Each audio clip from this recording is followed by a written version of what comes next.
Meus amores, o meu convidado de hoje, ele é recorrente no nosso Na Lata. Aqui quem vai falar com vocês é uma Antônia completamente imparcial, que vai apresentar agora um programa levando informações para vocês.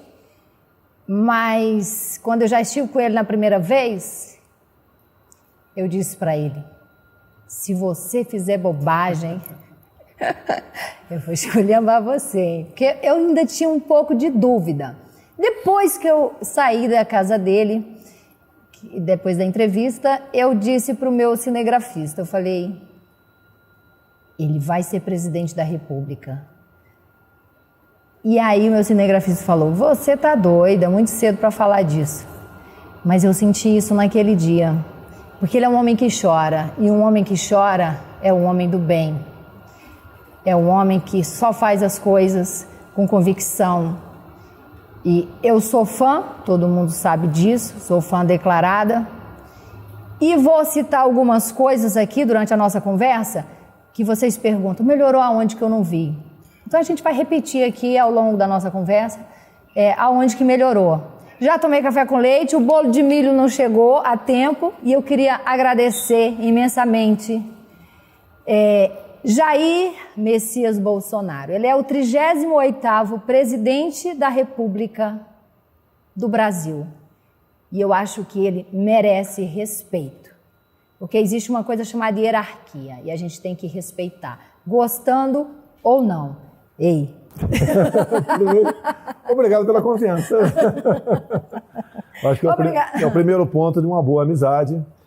E isso eu vejo entre nações. O Brasil está recuperando a sua credibilidade. Sim. Graças a isso, a gente já vê sinais, né, em todas as áreas que o Brasil tem como dar certo.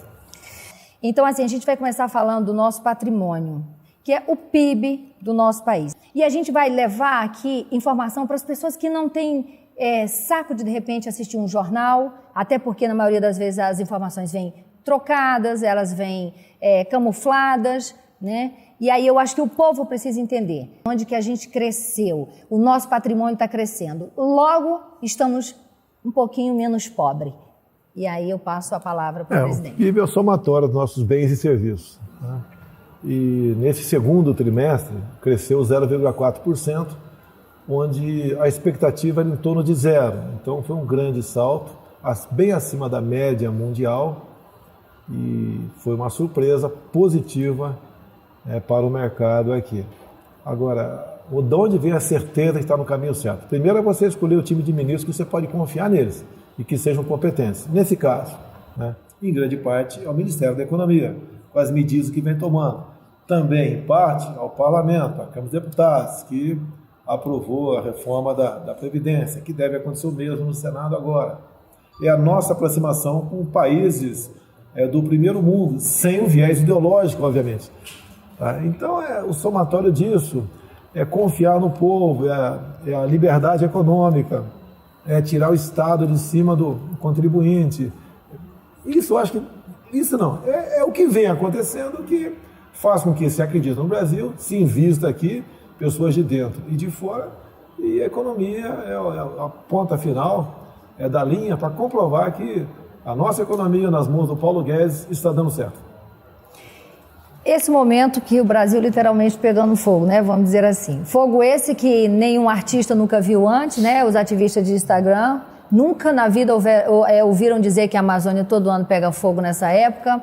E aí eu quero botar tudo num combo, quero colocar toda essa momento Amazônia num combo, que é ONGs estrangeiras interessadas. É o Emmanuel Macron, o presidente da França, mais interessado na Amazônia do que no próprio país. São os artistas que postam foto de uma queimada ali na esquina, ou então de uma queimada de 20 anos atrás dizendo que é de hoje. Como lidar com tudo isso, como apagar esse incêndio, sem falar na hipótese de, pelo tamanho da coisa, né, a proporção, ser um incêndio criminoso. Nada é por acaso. Primeiro, me apelidaram de Capitão Motosserra, desmatador da Amazônia. Eu até falei, olha, se a gente pegar 100 mil homens com motosserra, a gente vai levar um século para desmatar a Amazônia. E quando terminar de desmatar, onde começou a cortar lá atrás, já foi tudo recuperado. Então a Amazônia é um grande tabu para o mundo. Bem, agora é o Capitão Nero. Tem uma revista aí, a revista aí que está botando na Mas, capa. Mas, eu vi um comentário do Carioca, humorista, que ele falou, se tocar fogo nessa revista, o povo nem sabe que ela existe. Não. Então, olha só, há um interesse enorme na Amazônia. São as suas riquezas. Isso não começou de agora. No mínimo, né, começou no final do governo Sarney. Por que naquela época? O governo Sarney teve uma ideia maravilhosa, juntamente com o ministro do Exército, João Espírito Gonçalves, e começaram então a botar pelotões de fronteira no norte e pouco mais ao noroeste do Brasil.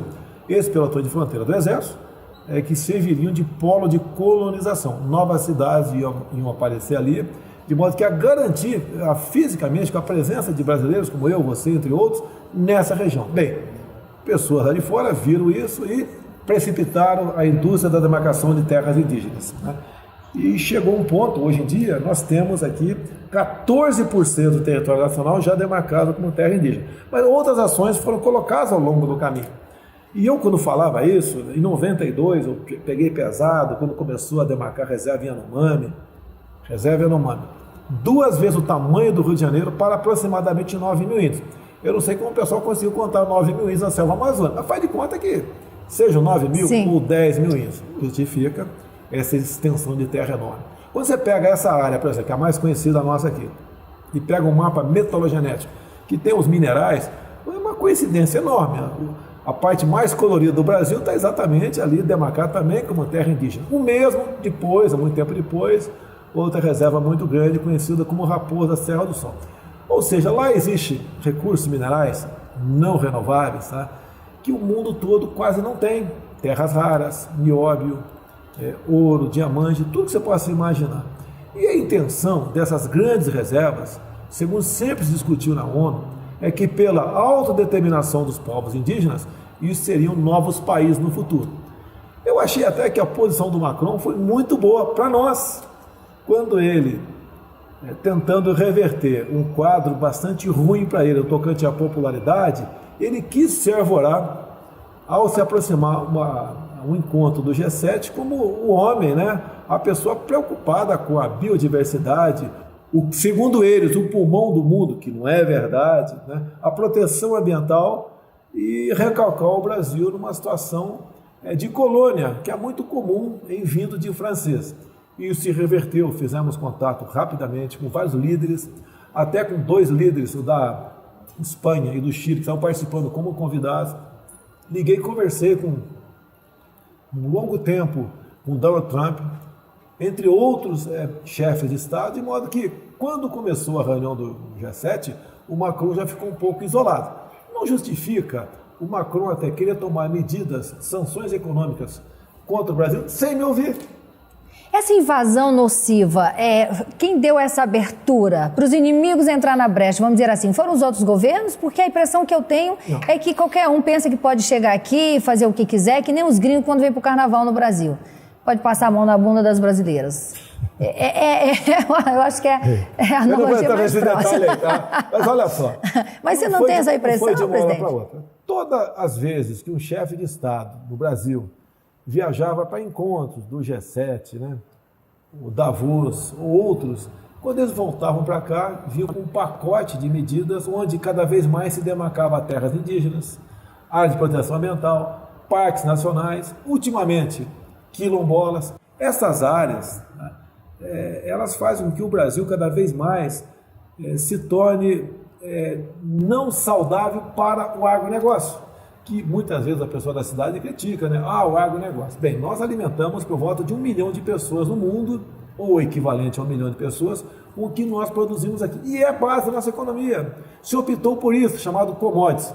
O Brasil praticamente não tem tecnologias. Estamos jogando agora com o Marcos Pontes, que pela primeira vez nós temos um ministro da Ciência e Tecnologia que entende do assunto. Sim. Até costumo brincar, né? Os anteriores não sabiam a diferença de gravidez para a lei da gravidade. Meu pai. Tá? É isso aí. Eram negociações que faziam aqui, acomodações políticas em nome da dita governabilidade. Mas, na verdade, o Brasil cada vez afundava mais. Então, o Brasil está chegando num ponto quase que da ingovernabilidade no tocante às reservas.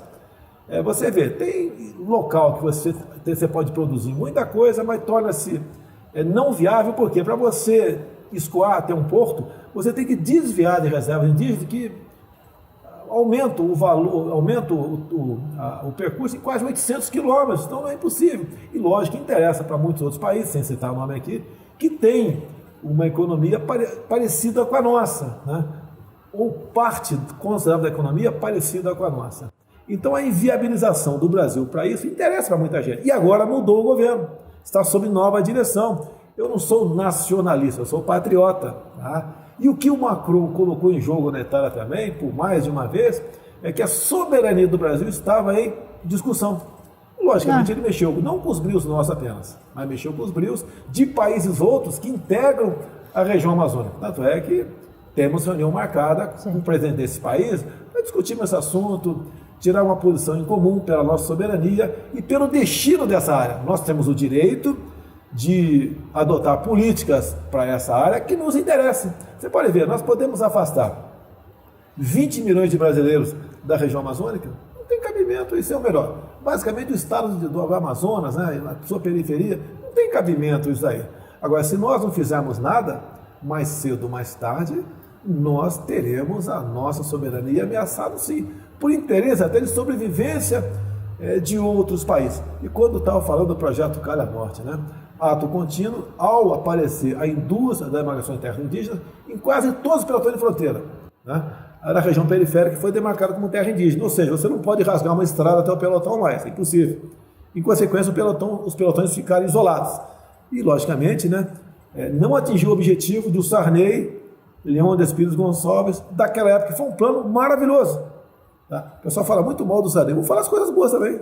Sim. O Sarney, por exemplo, tratava as Forças Armadas com respeito. Todo fim de ano, além de não ter corte orçamentário, se destinava em torno de $1 bilhão para as 3 Forças Armadas. No momento, o problema que nós temos vem agravado de outras políticas. Você não tem recurso porque arrebentaram com o nosso orçamento. A roubalheira foi nunca visto na história da humanidade. Da humanidade, quem sabe intergaláctica também. Então chegamos a esse ponto. Mas estamos recuperando a economia e a Amazônia é solução para até o mundo e não pode ser problema para nós. Eu peguei um Uber hoje e conversando com ele, perguntando o que ele achava, né, de você. E ele falou, Bolsonaro parece que não precisa de dinheiro, porque ele negou, foi $20 milhões do G7. Aí eu perguntei para ele, o que é G7? E aí ele não sabia explicar o que era o G7. Aí eu falei para ele, a União dos Países Mais Ricos, aí citei alguns, não citei todos, falei, dá um Google para você olhar. Aí ele falou, mas é quase $90 milhões que ele está negando. Eu falei, mas isso não é nada. Então, assim, o que é plantado para o povão é que isso a nossa Amazônia, ela vale isso, entendeu? Ela vale $90 milhões. Há poucas semanas eu falei que alguns países, como a Alemanha em especial, estavam comprando o Brasil via fundo amazônico. Então, pelo tamanho do Brasil, você não pode colocar em risco a sua soberania ou se submeter aos caprichos de quem quer que seja outro chefe de Estado por um montante como isso aí. Mais ainda, não tem preço a soberania do Brasil. Tá? E nós temos como sair da situação que nos encontramos. Agora, os ataques contra o Brasil é porque é um país que eu entendo, né, que tem futuro desde que seja bem administrado. E não interessa para muita gente isso daí. Vamos falar de Alexandre Frota? Não, eu gostaria de não falar, porque não ele já gostaria saiu, de falar? Igual ex-mulher, então, né? Que tal a gente usar ex-mulher ou ex-marido, né? Não se toca mais no assunto. Seja feliz o Alexandre Frota. Ele se elegeu no PSL. Eu gostaria então, não falar do Alexandre Frota, mas, de repente, que ele fosse a figura representativa de muitas pessoas que eu vejo, ao meu ver, essa é a minha opinião, da Antônia, eleitora do Bolsonaro. Muita gente que se elegeram às suas custas, que hoje eu entendo como virando a casaca, ou, em outras palavras, lhe traindo. Você não vê isso? Olha só. Como é que você reage a isso? Eu vim candidato, o partido foi reestruturado em poucas semanas. Temos o que, 8 meses, presidente, ou 9 meses de gestão? 8 meses de governo. Então é questão do partido. Como é que você não resolveu o problema do país em 8 meses, homem? Então o partido foi montado, eu fiz uma campanha massiva dentro da minha casa, estava com bolsa de colostomia na internet, pedindo votos para o pessoal do PSL, e uma grande parte reconhece que se não fosse eu, ele não seria deputado federal. O próprio Hélio, o Hélio Negão, né? O Hélio Bolsonaro, ele havia sido candidato a vereador nas 2 últimas eleições, deu uma força para ele, deixei ele usar meu nome, ele foi o mais votado do Rio de Janeiro, todo 350 mil votos. É uma pessoa que é meu irmão até hoje, tá? E uma pessoa que tem uma lealdade entre nós, é mútua, né? Que é excepcional, uma amizade que eu me sinto muito bem com ele, até nas viagens que faço fora do Brasil, uma pessoa amável, simpática, defende as mesmas bandeiras minhas. Agora, tem alguns poucos que acham que não deve nada a ninguém, tá? Eu não quero citar nomes aqui para não polemizar, claro. Tá? Até não quero entrar em detalhe aqui. Então, chegaram, são pessoas maiores de idade, em grande parte foi trabalho meu, mas eu não peço nada para eles. Gostaria sim, como você disse aqui, de ter o reconhecimento, que afinal de contas a vida é muito passageira, né? Eu não sei como votar em 2018, em 2022. E eles também, com toda certeza, vão querer alguma coisa, alguns querem vir candidato a prefeito, tá? Mas eu estou muito tranquilo no tocante à política partidária. Estou acertando com o partido, ver se eu consigo ter a maioria das ações. Se eu tiver, eu quero me empenhar por algumas prefeituras. E quem vai escolher, democraticamente, vai ser eu. Tá? O partido local vai ter sua participação, mas a palavra final vai ser nossa. Se não quiser, não tem problema nenhum, eu não entro na campanha daquele município. O que eu quero é pessoa que tem um sentimento, né, um coração verde e amarelo igual ao nosso, não de boca para fora apenas, sim, e queira realmente se dedicar para o seu município, no caso, né, das eleições do ano que vem. Então vamos aproveitar o ensejo e perguntar, tem já candidato para o Rio de Janeiro? Não tem candidato em lugar zero. Ainda. Quem porventura se lançou em qualquer local, usando não seu está, nome? Já começa errado, porque não está usando o João 832. Eu não participei e tenho dito para alguns aqui que essa precipitação nos atrapalha. Você fecha, por exemplo, com a capital de um estado que tenha muitos deputados federais.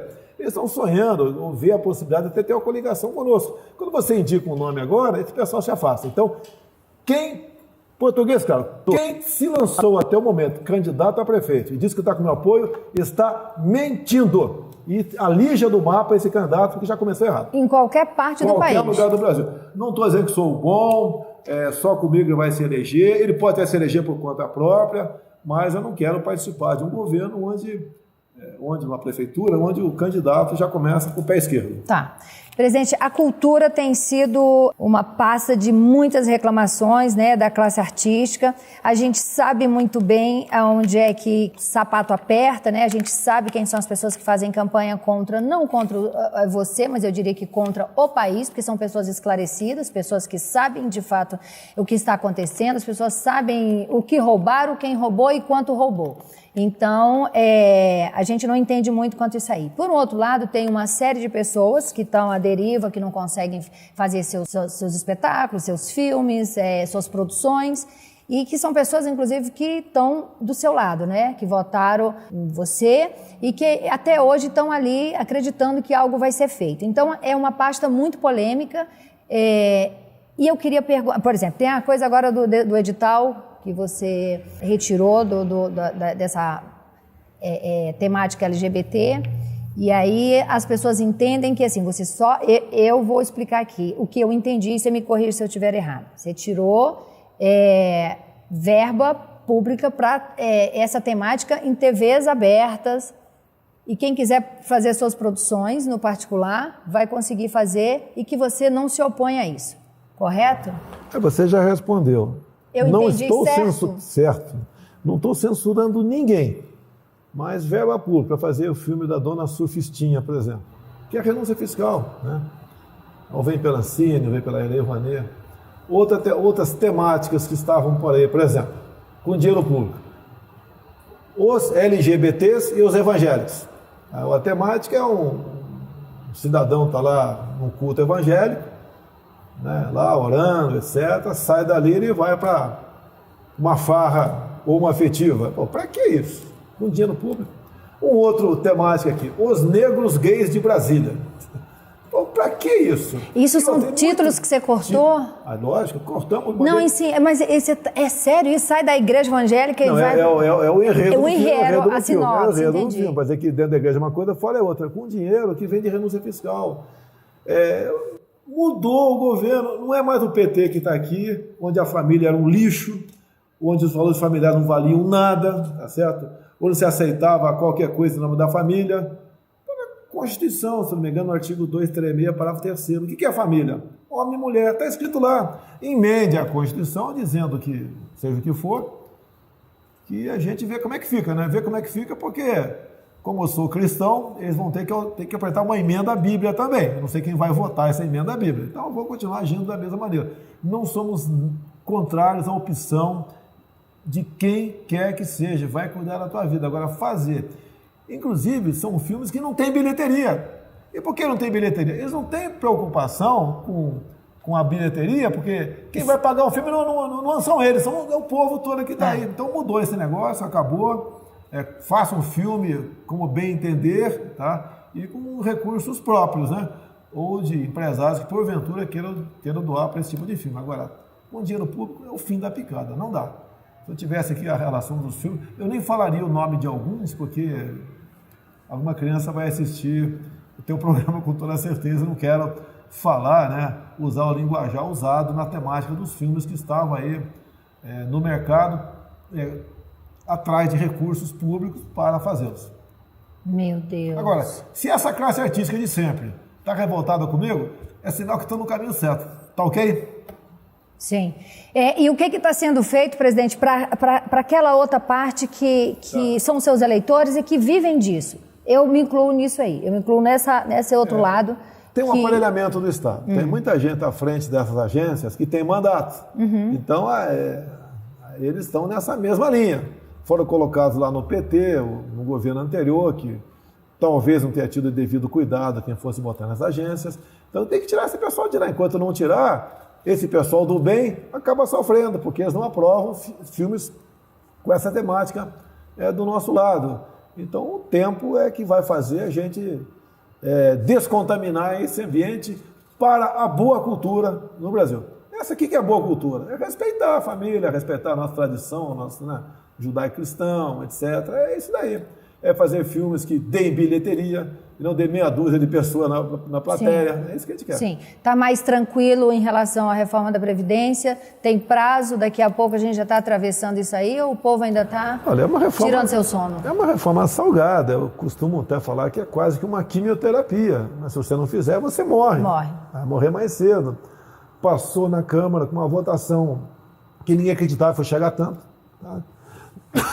E foi na base do convencimento que eu cumprimento o Rodrigo Maia, cumprimento a maioria dos deputados, né, que votaram favorável a essa proposta.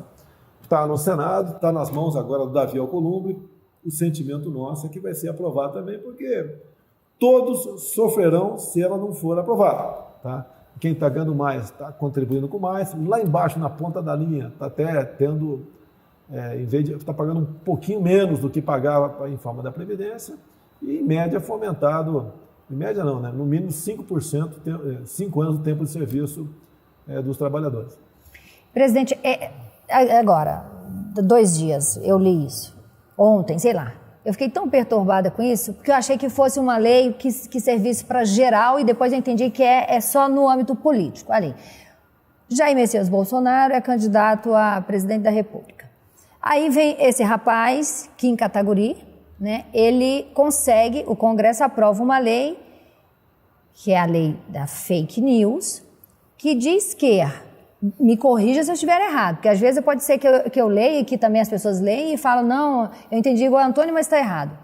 Tá, aí o Jair Messias Bolsonaro foi ali, fez alguma coisa ilícita, saiu com uma pasta de dinheiro ou alguma coisa muito, né, um câmbio negro ali, e eu, Antônia, vi. Aí eu noticio isso, eu vi. Só que aí, se o Estado disser, não, você não viu, mesmo eu tendo foto, mesmo eu tendo como provar que eu vi o Bolsonaro fazendo alguma coisa errada. Mas se o Estado entender que não, quem vai para a cadeia é a Antônia, não é o Bolsonaro que está errado. Eu entendi errado, presidente? Mais ou menos isso, mas é mais grave o que você está pensando. Tá? Foi votado um projeto lá na Câmara e aprovado na Câmara e Senado, chegou para mim aqui. Tem a ver com os fake news. Então lá diz o seguinte, o artigo que está em questão, que você falou o nome desse deputado federal de São Paulo aí, é que quem porventura, né, cria ou replica fake news em época eleitoral pena de 2 a 8 anos de cadeia. Ou seja, a farra do boi está armada. Olha só, 2 a 8 anos de cadeia. Um clique teu pode te levar a 8 anos de cadeia. Já um teco meu em você, ou seja, eu te mato, eu posso ser condenado a 3 anos. Que é o crime comum. Ou não, você pode ir ali depois então, da audiência de custódia. Em vez de você até falar uma mentira sobre o adversário, é melhor você dar um tiro nele. Sai mais barato. Agora, logicamente, que a gente não quer isso daí, nem prega. Mas isso que daí. loucura isso. E liberdade de expressão. Muitas vezes você replica um fake news, você não sabe. Você não sabe. E muitas vezes, como é que você vai ter a certeza? Você falou que viu fazendo aquilo. Vai ter certeza, fez ou não fez. Tá? Você só pode criticar alguém depois de transitado em julgado. Você está respondendo um processo, você não pode falar que o João da Silva, candidato a deputado federal, está respondendo um processo. Então eu vetei isso daí, até pela liberdade de expressão.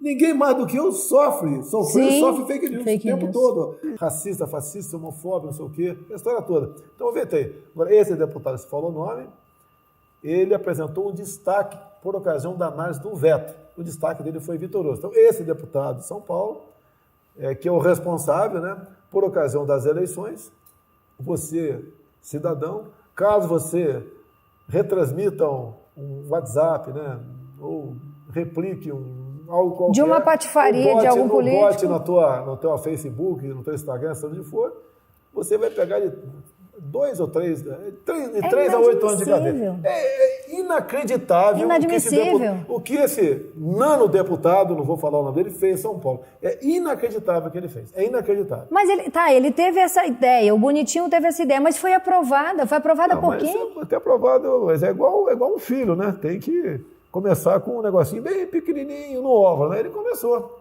Se ele não entra com o pedido de destaque, esse veto seria mantido. Gente, é inacreditável. E enquanto isso, Adélio continua aí de doido. Já tem um aniversário de um ano, não é doido ele não, né? Ele foi... Então, de doido que o povo pinta, né? De doido. Eu não quero falar nome aqui para eu falar que é fake news, né? Tu lembra, há pouco tempo, um jornalista, colega teu, chamado Santiago, lá no Rio de Janeiro, onde 2 baderneiros, né, marginais, assassinos, acenderam um rojão e matou ele com um rojão na nuca. Imediatamente apareceram 2 advogados para defender esse vagabundo. É de um partido político de esquerda. Quando houve meu caso, também, imediatamente apareceram 4 advogados para defender esse marginal chamado... E tinha um debochando das pessoas, rindo e falando, tem emissoras me pagando, tem não sei o que pagando.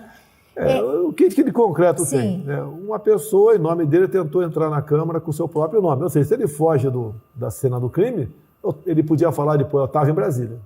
Tá? Apareceram os advogados.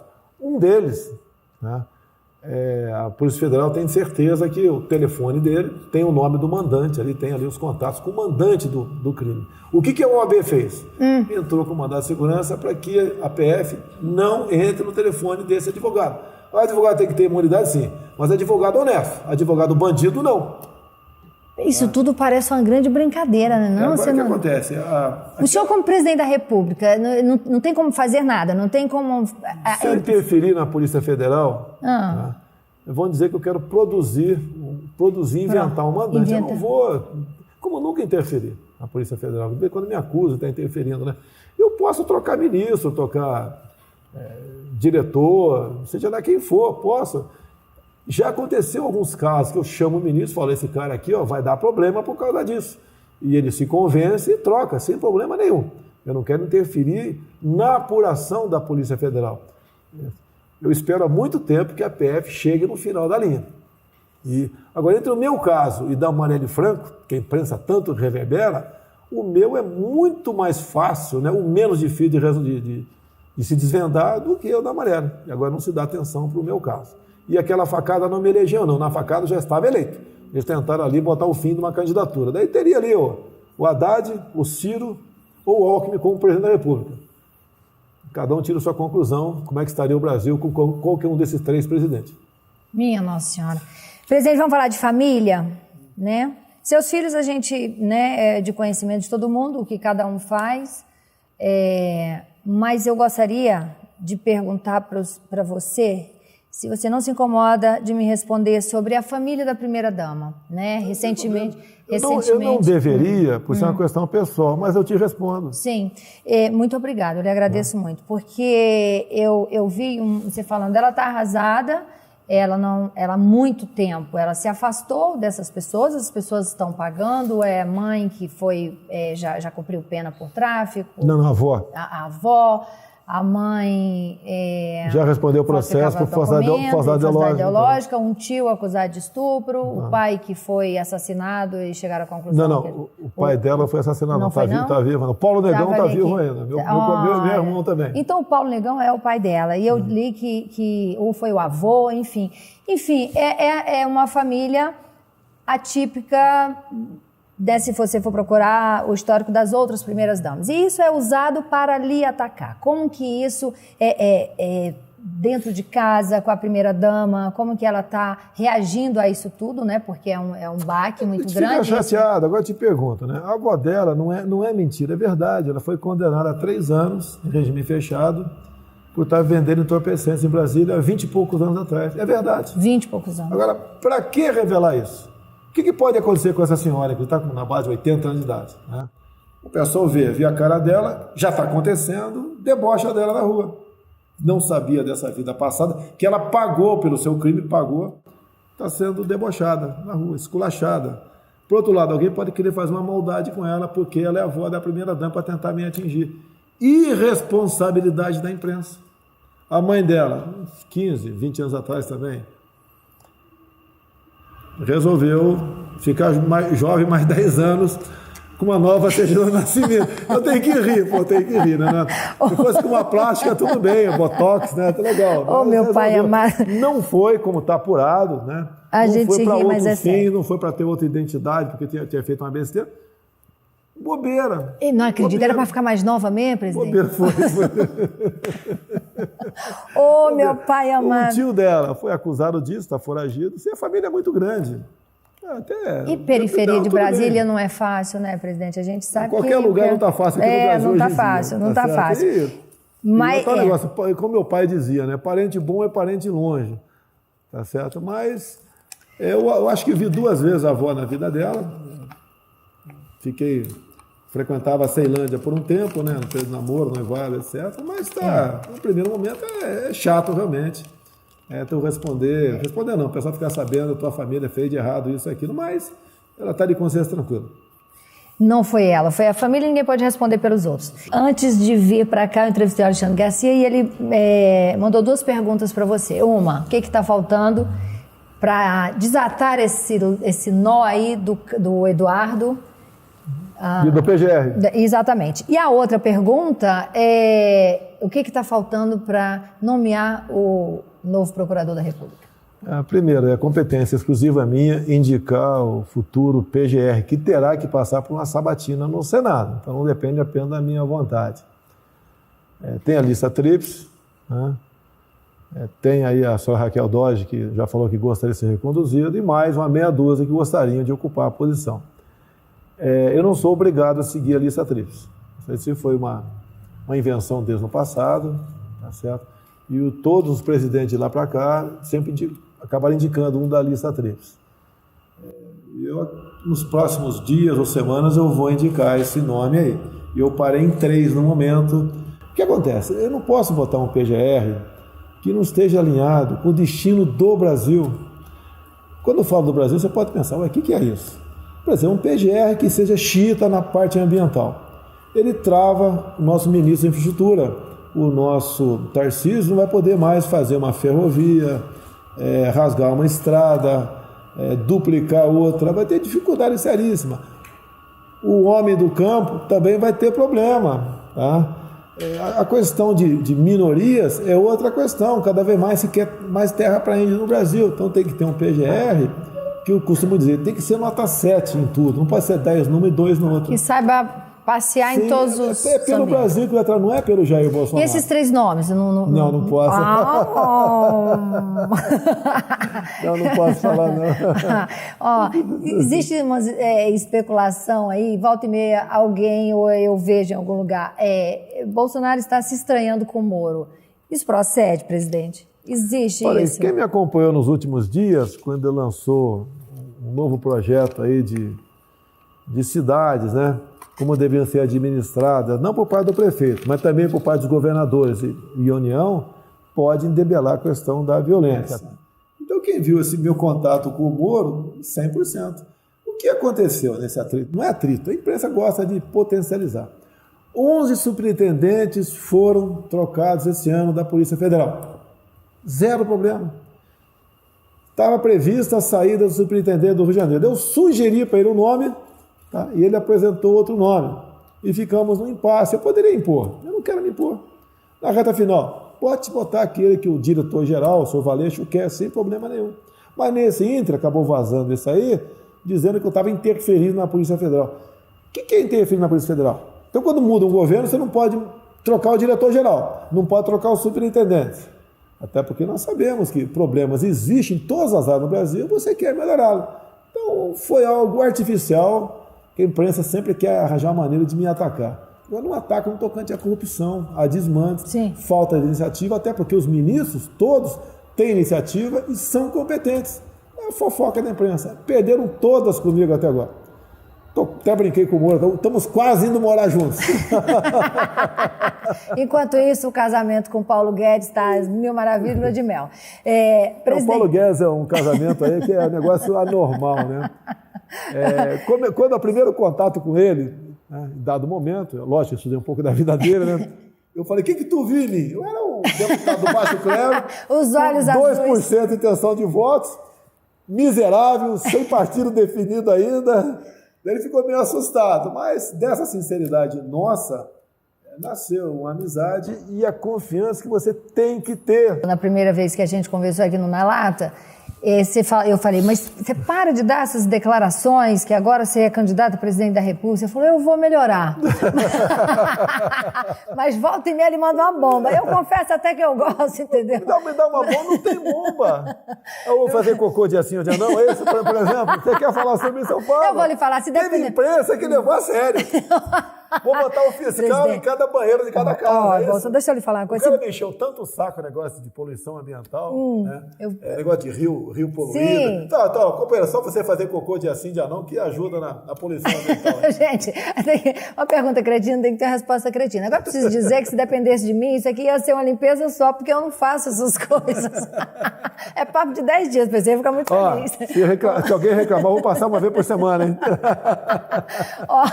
Maior erro e maior acerto nesses 9 meses de governo, você já consegue avaliar? Eu quero falar só em acerto. Só a escolha acerto. dos ministros não foi fácil. Já consegue. Pelas pressões que você sofre, né? É porque, na verdade, tinham 3 candidatos com chance por ocasião das eleições, né?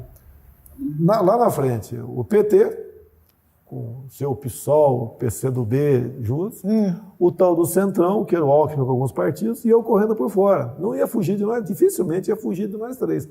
E cada um fez a sua opção. Eles perderam, tá? O próprio Centrão do Sr. Alckmin tinha já loteado ministérios, né? O PT, a gente sabia, ia continuar a política de Dilma e de Lula. E a minha foi uma política diferente. E pela primeira vez na história do Brasil, vocês estão vendo um presidente que está cumprindo o que prometeu durante a campanha, a escolha de ministério, que não é fácil. Você pode ver, o Paulo Guedes, ele que indicou os presidentes de BNDES, de Banco do Brasil, de Caixa Econômica, ele que indicou. Então ele é o responsável por isso. O Paulo Guedes, na verdade, ele pegou 4 ministérios, na Fazenda, Planejamento, Trabalho, Indústria e Comércio. Não é fácil a função dele. E assim foi feito o nosso ministério, né, com pessoas competentes. E tem dado certo, mesmo sem recurso, então estamos estrangulados, cada um está fazendo o possível para melhorar. No turismo, por exemplo, né? Uma das medidas dele, a isenção da reciprocidade de vistos, em 4 países importantes, entre os Estados Unidos. Alguns querem, você está vendendo a tua soberania, mas se tiver a reciprocidade, não é aceitar, porque tem muita gente que ia para lá para ficar lá. Sim. O americano não vem para ficar aqui. Ninguém está vindo para cá para ter estabilidade de emprego, vem para cá para visitar, viu? Comer feijoada, sambar. Feijoada, almoçar samba, carnaval, ir para a praia, que é uma maravilha, realmente. Temos muita coisa, Nós somos o primeiro país do mundo em riquezas naturais. Sim. Então isso não é usado. O mundo, né, em média, 10% do PIB do mundo vem do turismo. O nosso está bem abaixo disso. Dá para a gente ir acima da média. Uma medida agora do Gilson Machado, que é o presidente da Embratur, né? Daqui a poucas semanas vão afundar os primeiros navios, pequenos navios, lá na região de Pernambuco. E qual a decisão nossa, né? Esse litoral maravilhoso tudo, né? Na frente de cada hotel, né? Sei que são centenas de hotéis, a gente vai afundar uma embarcação para que o turismo de mergulho, de resplendor, se faça presente. Esses hotéis, tenho certeza, vão ficar cheios o ano todo. O cara vai para mergulhar, está arranjando o serviço ali para baixo, alguém que vai encher o cilindro dele, o barquinho para levar lá. Que esse mergulho é coisa maravilhosa. Quem não fez ainda, depois que fizer, vai se apaixonar. Você teve 2 semanas atrás na minha cidade, Parnaíba. Sim. Né? Tá de lá? Sou Tem de a Casa da Peste do Piauí? Casa da Peste lá. E aí, 2 dias depois, eu fui lá com o Rodrigo Faro contar a minha história. Eu trabalhei na rádio do Monsanto lá de mão dadas com você, o povo gritando, ovacionando. Eu falei, olha, estamos... Piauí está... Olha só, o Monsanto. O que ele está fazendo na cidade dele? Né? Ele quer fazer uma cidade que seja voltada para a fruticultura. Né? Tem o rio que deságua Sim. lá, né? Mas não chove com tanta abundância como tem por aí. O que está faltando para ele? Recurso para irrigação. Assim como Petrolina, 2 aviões cargueiros decolam por semana para a Europa, né? Ele quer fazer a mesma coisa. E mais ainda, depois do acordo com o Mercosul, né, ao ser efetivado, o que vai acontecer? A Europa não vai ter mais barreira para frutas nossas, não vai ter mais nenhum percentual a título de barreira, vai entrar direto. Então, vamos colocar a fruticultura lá do Piauí e de Pernambuco também com mais frequência dentro da Europa. Isso é bom para todo mundo. Que maravilha. Vamos para o nosso bate-bola. Um medo. Já está acabando? Eu amo. Quanto tempo, meninos? Você tá vendo? A gente fala 40 minutos. Ah, meu Deus. Não. Tem medo, não? Depois que eu passei por aquela situação que eu senti a morte do meu lado, né? Logicamente, você... Quase apanhei. Eu coloquei uma foto sua com aquele rasgo daqui e aqui. Por sua mentirosa. Quer ver que agora? Eu te mostro. Você emocionou no Danilo Gentili. 3 cesarianas enormes aqui. Ah, eu vi aquela barbárie. Então a gente, logicamente, aprende muita coisa, né? Se aproxima mais de Deus. Sim. Meu medo é deixar a minha filha órfã antes dela completar aí os seus 30 anos. Quando a gente conversou, você me disse, não vai ser fácil, mas você imaginou que fosse tão pesado? Não, o carga é mais ou menos compatível. De vez em quando sobe a temperatura, né? Tipo a semana retrasada, a segunda-feira foi a pior que eu tive na minha vida como presidente. A sexta foi a melhor. Então acontece aí, tem boas pessoas do meu lado, pessoas humildes, pessoas competentes, tudo quanto é tipo de gente do meu lado, mas que a confiança está em primeiro lugar. Sim. Ele supera o obstáculo. Essa pancada aí de o capitão incendiário da Amazônia foi para apesar que o mundo todo voltou contra a gente, ameaçaram, a ameaça veio de um país apenas, né? Ameaçaram a nossa economia, botaram em risco a nossa soberania, mas conseguimos reverter isso aí também com bons chefes de Estado dentro do Brasil que interagem conosco e isso daí... Tem bons aliados também, né, presidente? Isso aí ajudou, como nós estamos aqui, né, em contato e negociando com os países que compõem aqui a nossa Amazônia, não só uma nota conjunta, mas isso visando confirmar a nossa soberania, bem como nós temos o direito e vamos explorar de forma sustentável a nossa região amazônica.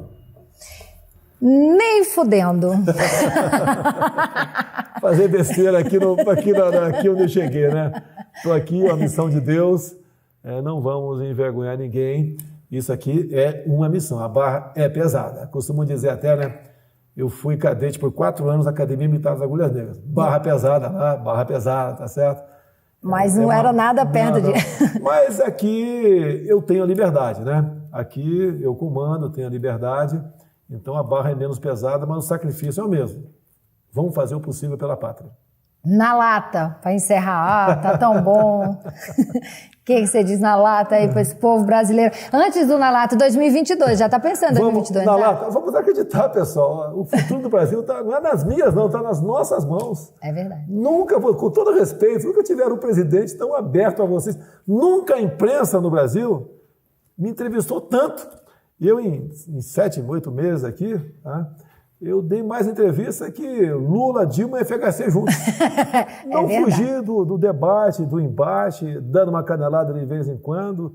O pessoal, às vezes, o próprio eleitor meu, ele fica chato. Não fala com a imprensa. Se eu falar, eles falam o que bem entender. Se eu falar, vou continuar falando o que bem entender. Mas, pelo menos, eu tenho o meu vídeo para te mostrar o que está acontecendo. Porque tem gente agora que, por volta das 8 da manhã todo dia, já fica ligado no Facebook, porque, geralmente, eu paro e converso com a imprensa. Crescendo absurdamente nas redes, eu vou agenciar ele para fazer publicidade, essas coisas todas que os grandes influencers fazem nas redes sociais.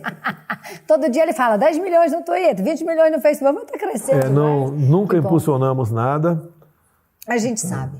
E é um negócio chamado de orgânico isso aí, né? É orgânico. E nós temos realmente botar a matéria ali como ela é, não dá a minha opinião. A gente não faz isso daí. Sim. Acho que isso aí você acaba cativando da população essa confiança tão carente nas grandes mídias. A gente sabe que 4 anos não dá para nada, vai se candidatar em 2022, né? Não dá sim, dá para fazer muita coisa sim. Esconder no jogo, o ponto de inflexão nós já atingimos. Vou ter que voltar aqui quando ele for se candidatar de novo a 2022. Ó, eu amei. Obrigada, viu? Obrigada pelo carinho, obrigada por estar aqui de novo. Que Deus lhe abençoe sempre. Não perca a força. As estribeiras volta e meia pode perder, que é legal, a gente se diverte. Você gostou do meu Iuhu? Gostou, não? Gente, você faz umas coisas que eu falo, gente, olha, não estou acreditando nisso. Mas você teve uma época muito séria e aí eu falei, não, ele não pode perder as tiradas dele. Que Deus lhe abençoe, sucesso e não perca nunca a força que você tem interna, né? E externa, que outro dia, eu quase que entrei lá nas redes da primeira-dama e falei, amarre ele na pé da mesa, porque você ainda estava com aquela bolsa e fazendo aqueles negócios. Eu falei, tem que amarrar esse homem, gente, pelo amor de Deus. E quando o Palmeiras foi campeão, né? Tentei levantar o Filipão, que deve pesar umas 8 arrobas no Filipão. Pelo amor de Deus, não pode fazer um negócio daquele. Andando, o motoboy. Eu quero ver você terminar e viva o Piauí aí, eu quero ver. E viva o Piauí. Valeu, Piauí. Piauí, gostei muito de ver, viu? Gostei muito de ver porque era o único estado que era 100% PT. E hoje, quando eu vejo na minha cidade o presidente sendo ovacionado daquela forma, é porque vocês viram que alguma coisa ele está fazendo, né? Contra fatos, não há argumentos. Então, um beijo. Divulguem essa entrevista para todo mundo, tá? Por favor, curta, compartilhe, se inscreva aqui no nosso canal. Bolsonaro na lata. Selva!